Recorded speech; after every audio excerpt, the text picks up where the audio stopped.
Podemos preguntarnos si Dios amaba a David. Le perdonó su gran pecado, pero sin embargo no dejó de cosechar sus consecuencias. ¿Amaba Dios a Adán? También lo perdonó y también tuvo consecuencias. Tuvo que salir del paraíso y perdió estar en la presencia de Dios. Amaba a Jacob, el engañador, que engañó a su padre cubriéndose con una piel de animal. Y después él fue engañado por sus propios hijos con una piel también de un cabrito para hacerle creer que había muerto José. Y por muchos años cargó con esa gran pena.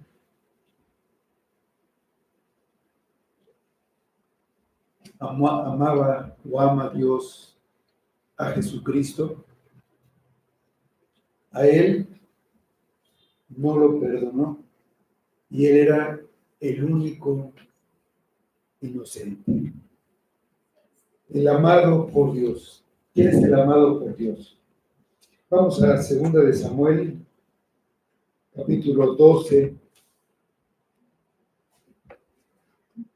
Vamos a leer de los versículos 15 a 31. Y en medio de esta historia con tintes dramáticos de dolor, ahí podemos encontrar quién es el amado por Dios. Dice así la palabra de Dios. Y Natán se volvió a su casa, y Jehová hirió al niño de la mujer de Urías, había dado a David, y enfermó gravemente. Y Natán, entonces, David rogó a Dios por el niño, y ayunó David, y entró y pasó la noche acostado en tierra. Y se levantaron los ancianos de su casa, y fueron a él para hacerlo levantar de la tierra, mas él no quiso ni comió con ellos pan. Y al 7º día murió el niño, y temían los siervos de David hacerle saber que el niño había muerto, diciendo entre sí: cuando el niño aún vivía, le hablábamos y no quería oír nuestra voz. ¿Cuánto más se afligirá si le decimos que el niño ha muerto? Mas David, viendo a sus siervos hablar entre sí, entendió que el niño había muerto, por lo que dijo a sus siervos: ¿ha muerto el niño? Ellos respondieron: ha muerto. Entonces David se levantó de la tierra y se lavó y se ungió y cambió sus ropas y entró en la casa de Jehová y adoró. Después vino a su casa y pidió que le pusieran pan y comió. Y le dijeron sus siervos: ¿qué es esto que has hecho? Por el niño viviendo aún ayunabas y llorabas, y muerto él, te levantaste y comiste pan. Y él respondió: viviendo aún el niño, yo ayunaba y lloraba, diciendo: ¿quién sabe si Dios tendrá compasión de mí y vivirá el niño? Mas ahora que ha muerto, ¿para qué he de ayunar? ¿Podré yo hacerle volver? Yo voy a él, mas él no volverá a mí. Y consoló David a Betsabé, su mujer, y llegándose a ella, durmió con ella. Ella le dio a luz un hijo, y llamó su nombre Salomón, al cual amó Jehová. Y envió un mensaje por medio de Natán, profeta, que así llamó su nombre Jeridías a causa de Jehová. Joab peleaba contra Rabá, los hijos de Amón, y tomó la ciudad real. Entonces envió Joab mensajeros a David, diciendo: Yo he puesto sitio a Rabá y he tomado la ciudad de las aguas. Reúne pues ahora al pueblo que queda y acampa contra la ciudad y tómala. No sea que tome yo la ciudad y sea llamada por mi nombre. Y juntando David a todo el pueblo fue contra Rabá y combatió contra ella y la tomó. Y quitó la corona de la cabeza de su rey, la cual pesaba un talento de oro y tenía piedras preciosas. Fue puesta sobre la cabeza de David y sacó muy grande botín de la ciudad. Sacó además a la gente que estaba en ella y los puso a trabajar con sierras, con trillos de hierro y hachas de hierro, y además los hizo trabajar en los hornos de ladrillos. Y lo mismo hizo a todas las ciudades de los hijos de Amón. Y volvió David con todo el pueblo a Jerusalén. Vamos a orar. Señor, te damos gracias por tu palabra y pedimos tu luz, pedimos tu espíritu para que tú nos hables a través de ella y esa palabra llegue a nuestro corazón, a lo más profundo de nosotros, nos haga ver tu gloria, nos haga ver nuestra salvación, que haga resplandecer tu rostro sobre nosotros. Ayúdanos, ayuda a tu iglesia, obra en nosotros, y todo lo que hagamos y todo lo que digamos sea de acuerdo a tu palabra y sea para tu gloria. En el nombre de Cristo. Amén. El pecado de David fue terrible. Adulterio y asesinato. Un pecado que había hecho blasfemar a los enemigos de Jehová. Mientras el niño que había nacido producto del adulterio viviera, seguiría siendo una causa de blasfemia, causa de burla de parte de los enemigos de Jehová por la impiedad que había cometido el que lo representaba a él, el rey de Israel. Sin embargo, Dios mismo quitó ese pecado y le dio a David, por medio del profeta Natán, un mensaje: no morirás. Pero la justicia requiere que se pague con la pena establecida en la ley. La paga del pecado es la muerte. Alguien tiene que morir. El perdón requiere un sustituto. Nuestro perdón requiere un sustituto. Y como en este asunto David había hecho blasfemar a los enemigos de Jehová, el niño moriría. Dios perdonó la culpa del pecado de David, pero le inflige las consecuencias del pecado. El perdón fue asombroso para David. David fue perdonado, pero sería costoso. El niño moriría. Es como si el niño muriera en lugar de David. No había duda de que David era el que estaba bajo sentencia de muerte. David mismo lo había sentenciado así. Pero Dios le informó a David que el que moriría sería el niño. Es el precio del pecado. En ese sentido, el pequeño hijo de David es una sombra del hijo mayor de David, de Jesús. Así que aquí está la gran verdad del perdón. La salvación Es gratuita y costosa. Gratuita para nosotros, pero muy cara para nuestro fiador, el que paga por nosotros una deuda que nosotros no podemos pagar. El dolor por el pecado, dice el versículo 15. Natán se volvió a su casa y Jehová hirió al niño que la mujer de Urías había dado a David y enfermó gravemente. Entonces David rogó a Dios por el niño y ayunó David y entró y pasó la noche acostado en tierra. Y se levantaron los ancianos de su casa y fueron a él para hacerlo levantar de la tierra. Mas él no quiso ni comió con ellos pan.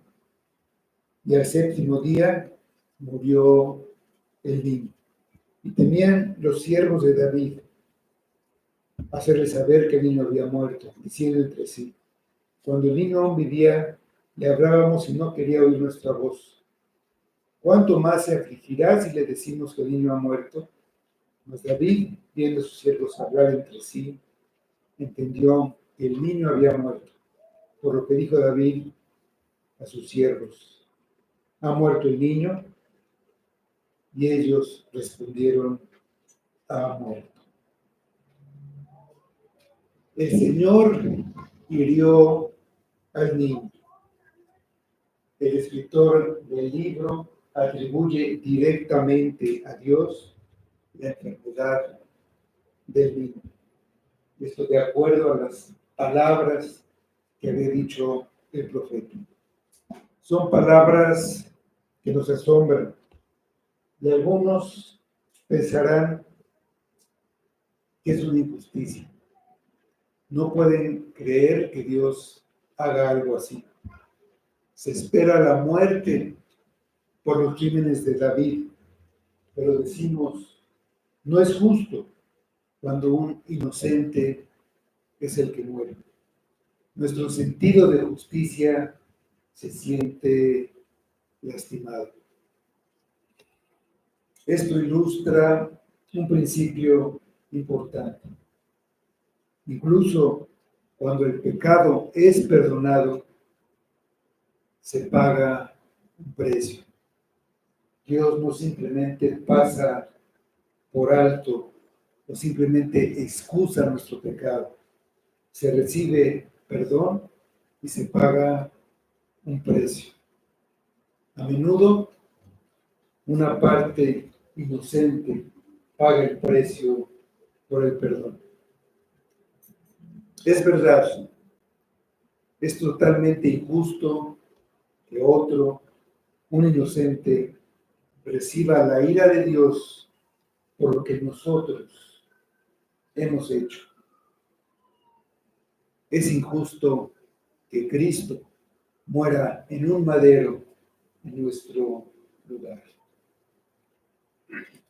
Aunque Urías había muerto y David estaba legalmente casado con Betsabé, el escritor aún se refiere a Betsabé como la mujer de Urías. Esto se debe a que cuando el niño fue concebido, Urías aún estaba vivo. Entonces Betsabé era la mujer de Urías. Esta es una manera de Dios de decir: la muerte de Urías y el posterior matrimonio entre David y Betsabé no hacen que se corrija lo que se hizo mal. Cuando el niño enfermó de gravedad, David, ya arrepentido, lo tomó como una invitación a buscar fervientemente la misericordia de Dios. Cuando el juicio de Dios viene o cuando es anunciado, debemos clamar a Él en arrepentimiento. Debemos clamar por su gracia y misericordia. David estaba quebrantado por los sufrimientos de su hijo, del pequeño hijo, y vino a suplicar. Se postró en tierra, orando y ayunando por 7 días, demostrando su completa sumisión a la voluntad de Dios. Los que lo rodeaban trataron que descansara, que comiera, pero él se negó. Él sabía que Dios tiende a obrar con misericordia hacia sus hijos, aunque obviamente no la merezca. Había vuelto a ser el que era antes de su caída, y en su tiempo de angustia invocó a Jehová.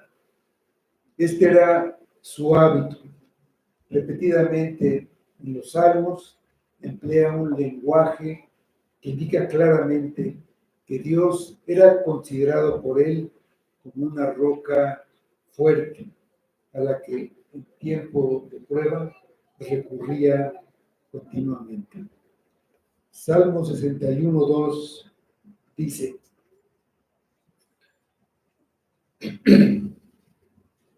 Desde el cabo de la tierra clamaré a ti cuando mi corazón desmayare. Llévame a la roca que es más alta que yo. El séptimo día, el niño murió.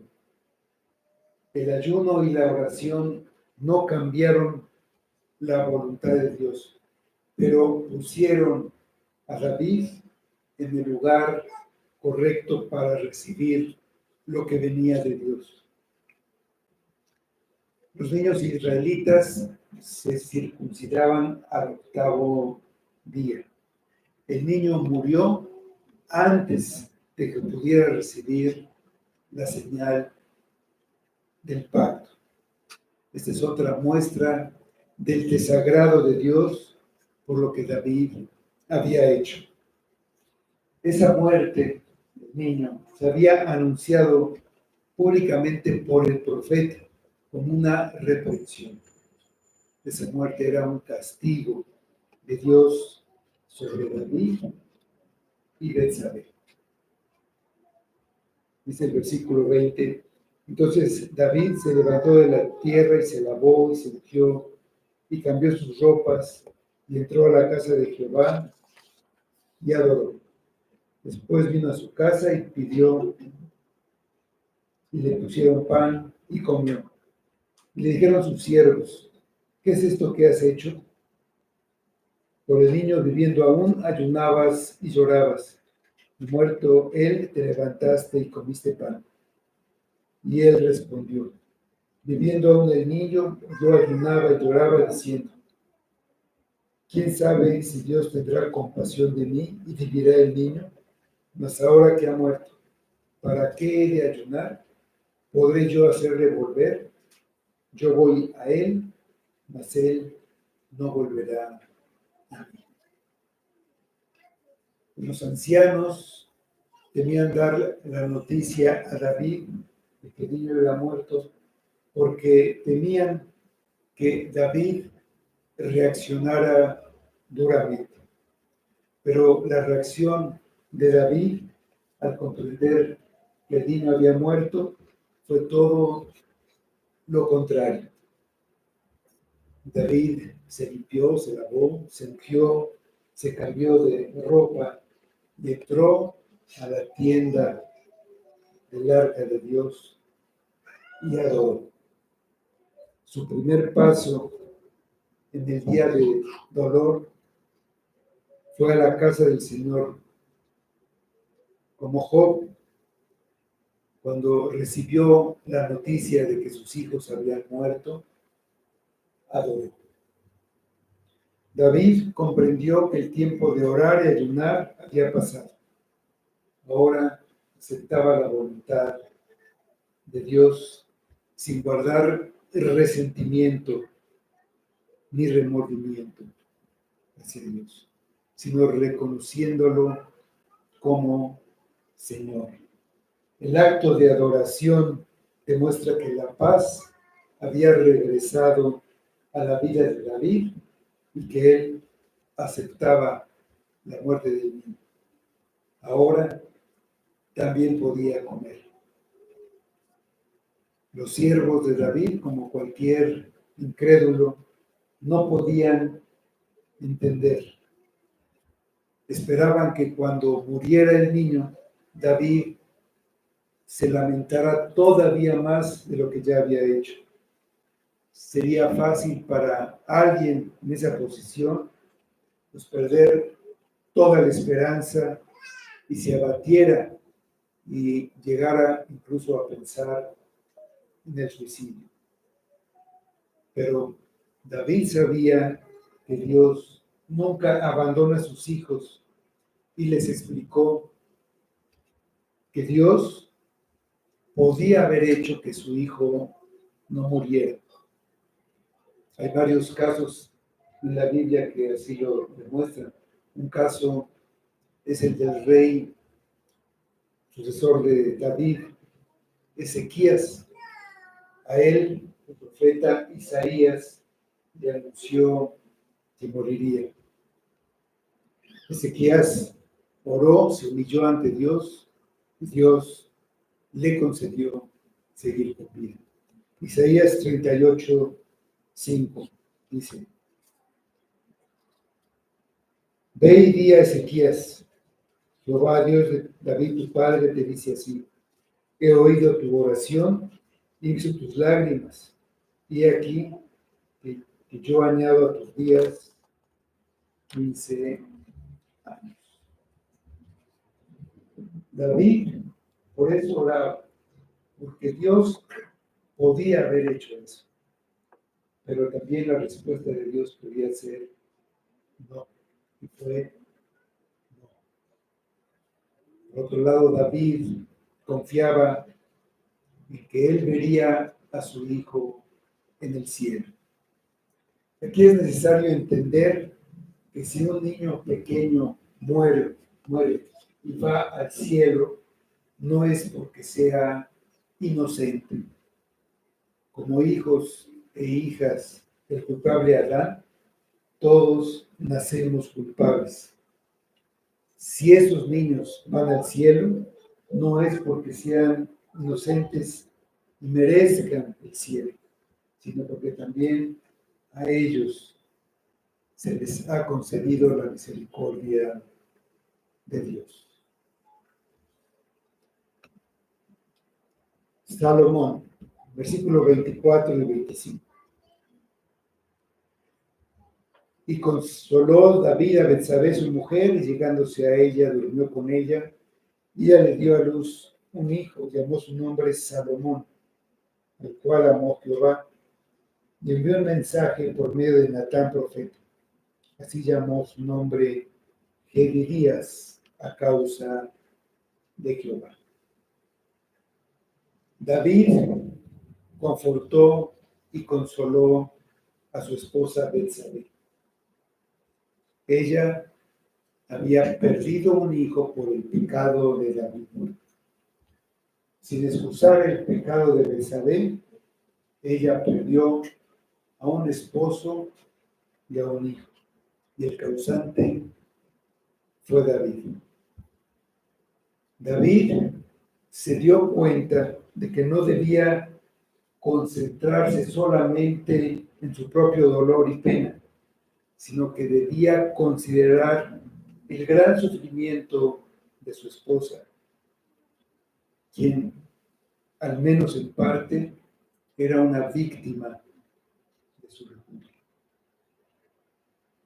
Los maridos debemos considerar que las cosas que a nosotros nos causan dolor pueden a veces causar el doble dolor a nuestras esposas. Esto nos debe llevar a ser más considerados y amorosos con ellas, especialmente en ayudarlas a llevar sus cargas, incluso cuando nosotros tenemos nuestras propias cargas. Debemos ser sensibles hacia nuestras esposas en todos los aspectos, dándoles honor como vaso más frágil, porque ellas cargan muchas emociones, muchos sentimientos que para nosotros son insignificantes o que dejamos pasar fácilmente. David durmió con ella, quedó embarazada y dio a luz un hijo. David lo llamó Salomón. Este nombre viene de la palabra Shalom, el famoso saludo judío que significa paz. Salomón significa pacífico. David y Betsabé habían pasado por mucho sufrimiento, tristeza y malestar por causa del pecado y sin duda habían deseado un momento de paz. Salomón, en el momento de su nacimiento y después durante todo su reinado, es decir, el reino que heredaría de David, mantuvo siempre esa idea de paz. No una paz que proviene de un ser humano, sino una paz como un don de gracia de Dios, a pesar del pecado de David. Salomón fue enviado por Dios. Fue un medio de consuelo después del dolor y la dificultad provocada por la muerte del primer hijo. Es una imagen de esperanza. Es un anuncio de la venida del Mesías, un hijo dado a un mundo que estaba sufriendo su propia naturaleza corrupta y caída. Ya mucho tiempo antes, en una época donde la maldad en el mundo estaba desbordada, en uno de los peores momentos de la historia, nació un niño y se le dio por nombre Noé, que significa reposo. Ese nombre se lo dio su padre proféticamente, ese nombre con la esperanza de que Dios usara a ese niño para traer reposo a un mundo en donde todo designio de los pensamientos del corazón de ellos era de continuo solamente el mal. En la antigüedad los nombres muchas veces tenían un significado que era adecuado a las circunstancias de la época, como ese de Noé y aquí el de Salomón. Pero no es simplemente que Salomón daba un sentido de esperanza, de descanso y paz en medio de un desastre causado por el pecado del rey. Lo asombroso es que una vez más Dios viene a nuestro mundo, un mundo desordenado, mostrando los destellos de su gloria, echándonos esperanza. Al cual amó Jehová y envió un mensaje por medio de Natán profeta. Así llamó su nombre Jedidías a causa de Jehová.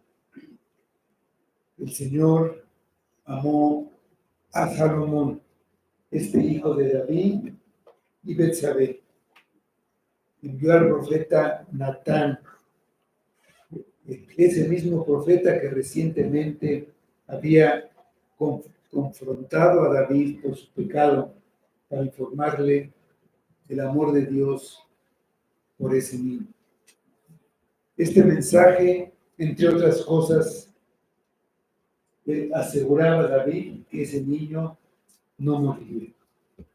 Entonces, David, para resaltar esta realidad, también llamó a su hijo Jedidías, que significa amado del Señor, amado de Jehová.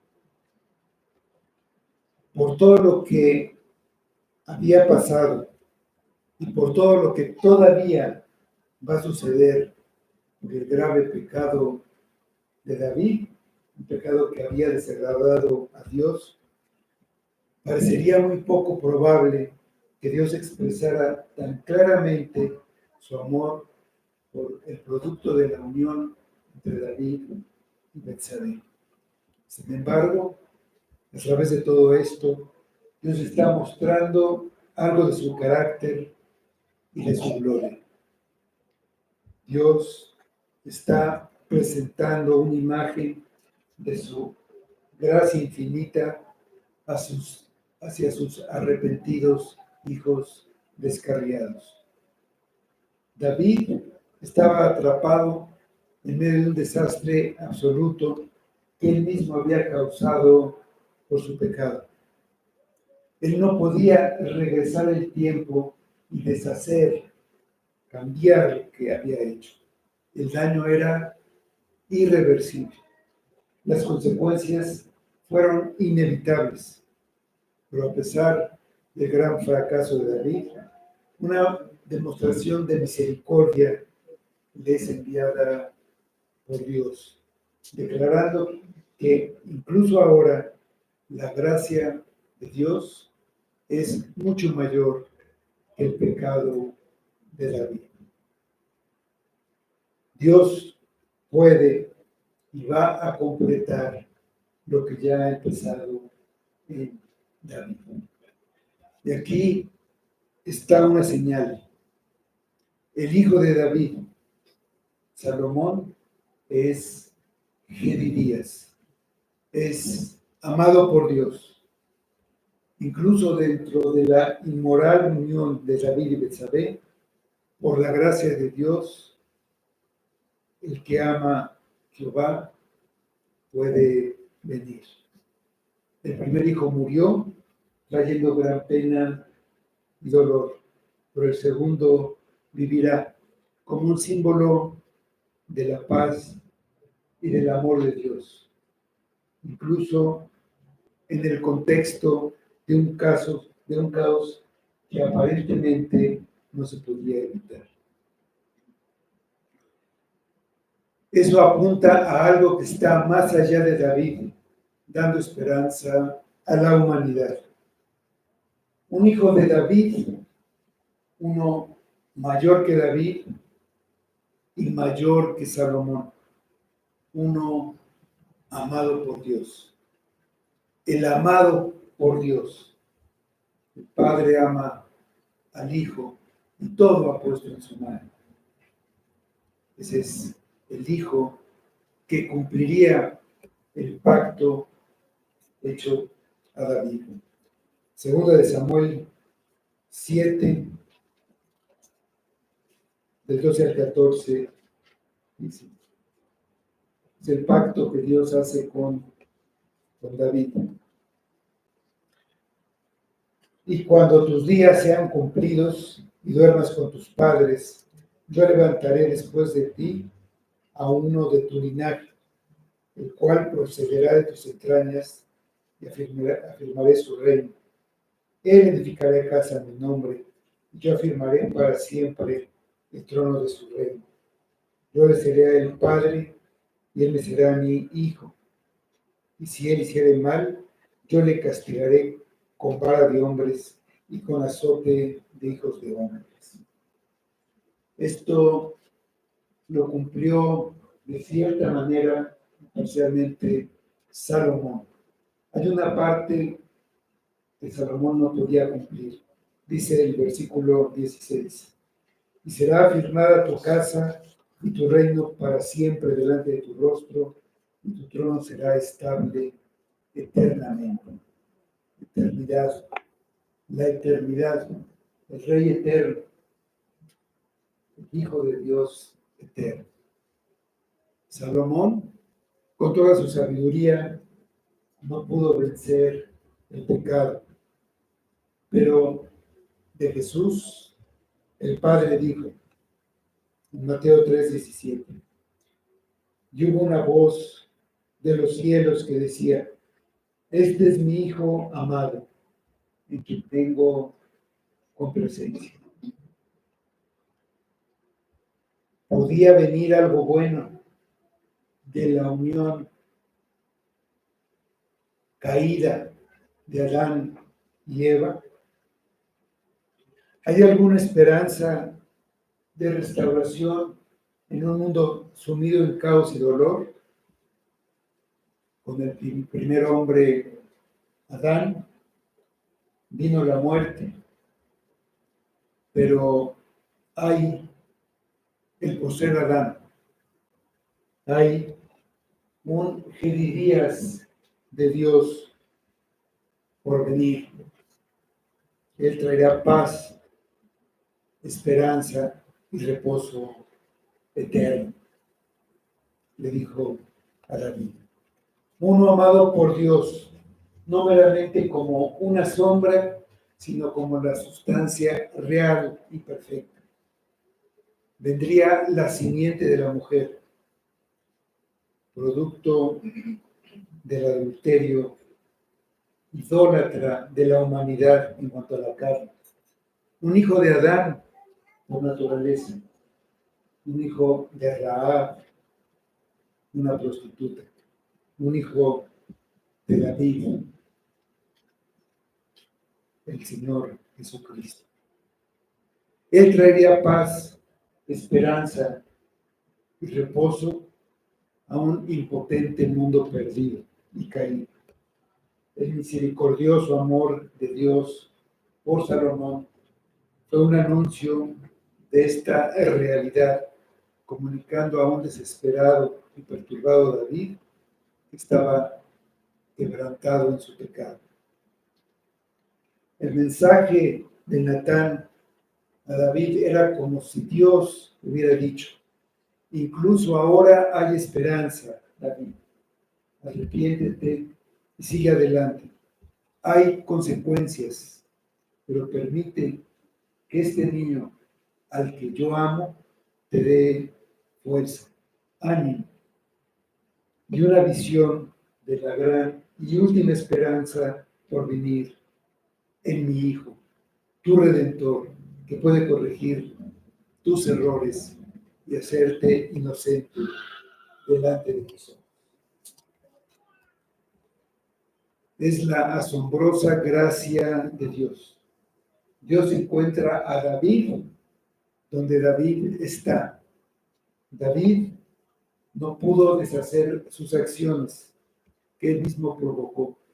Él mismo provocó esas circunstancias, pero Dios es capaz de bendecir a David en su amor, en su matrimonio con Betsabé, un matrimonio que no se puede deshacer ya en este momento. Dios nunca le dijo a David: David, divórciate de Betsabé, porque desde el principio todo estuvo mal. Hay consecuencias en sus acciones, pero todavía puede bendecir la unión de David y Betsabé en Cristo. De todos los hijos de David, este hijo de la unión, de esta unión, es conocido como Gedidías, el amado del Señor. De todos los hijos de David, este hijo heredará el reino de Dios, le será concedido un reino de paz. De todos los hijos de David, este hijo reflejará a Cristo en ese alcance y paz de su reino. No había nada especial en Salomón, nada bueno que orillara a Dios a amar. No es algo bueno que Dios viera que Salomón haría. Salomón, si tuvo dones, fue porque Dios los puso en él. Dios se los dio libremente. Pero también Salomón tuvo defectos según la naturaleza pecaminosa de Adán estaba. No es Salomón el hombre que, aunque Dios le habló directamente en 2 ocasiones, y aunque Dios lo había bendecido con abundancia de sabiduría y riquezas, más que a cualquier otro rey en la historia, tendría 700 esposas y 300 concubinas, incluyendo a muchas mujeres extranjeras que más tarde inclinarían su corazón hacia los ídolos para adorar y servir a esos ídolos. Este es un mundo de una raza caída. Adán, Noé, David, Salomón y todos los demás estaban muertos en sus delitos y pecados. Nosotros mismos estamos atrapados en nuestras malas decisiones que han tenido consecuencias. Estamos atrapados en nuestros pecados que hemos hecho en el pasado y que también tienen consecuencias. A veces todavía las estamos sufriendo. Tal vez ahora mismo estés cosechando algo de eso. Estés donde estés, incluso entre consecuencias temporales que te apliquen, hay esta gloriosa bandera de esperanza dada en Cristo. Sí, Dios puede encontrarte en donde estás, con tus fracasos presentes, y su gracia implacable te puede llevar a hacer avanzar en Cristo. Aunque somos producto de Adán y Eva, somos Jeremías. No hay ninguna situación en la que estés de la que Dios sea incapaz de sacarte y hacerte útil aún en tus fracasos. Su gracia te encuentra donde estés. Sugerirías, su Hijo ha llevado tu pecado. En su nombre se encuentra una bandera de paz, descanso y gracia que ha comprado para ti por medio de su sangre derramada. Después vuelven las victorias. Desde los versículos 26 a 30. Joab peleaba contra Rabá de los hijos de Amón y tomó la ciudad real. Entonces envió Joab mensajeros a David diciendo: yo he puesto sitio a Rabá y he tomado la ciudad de las aguas. Reúne pues ahora al pueblo que queda y acampa contra la ciudad y toma, no sea que tome yo la ciudad y sea llamada de mi nombre. Y juntando David a todo el pueblo, fue contra Rabá y combatió contra ella y la tomó. Y quitó la corona de la cabeza de su rey, la cual pesaba 1 talento de oro y tenía piedras preciosas, y fue puesta sobre la cabeza de David. Y sacó muy grande botín de la ciudad. Sacó además a la gente que estaba en ella y los puso a trabajar con sierras, con trillos de hierro y hachas de hierro, y además los hizo trabajar en los hornos de ladrillo. Y lo mismo hizo a todas las ciudades de los hijos de Amón, y volvió David con todo el pueblo a Jerusalén. Esta guerra contra los hijos de Amón había empezado hacía bastante tiempo. Habían ocurrido por lo menos esos 2 embarazos y 2 hijos nacidos de Isabel, 2 años por lo menos, quizá un poco más. Y el pecado de David era lo que había obstaculizado la victoria, que llegó solo cuando David arregló las cosas con Dios.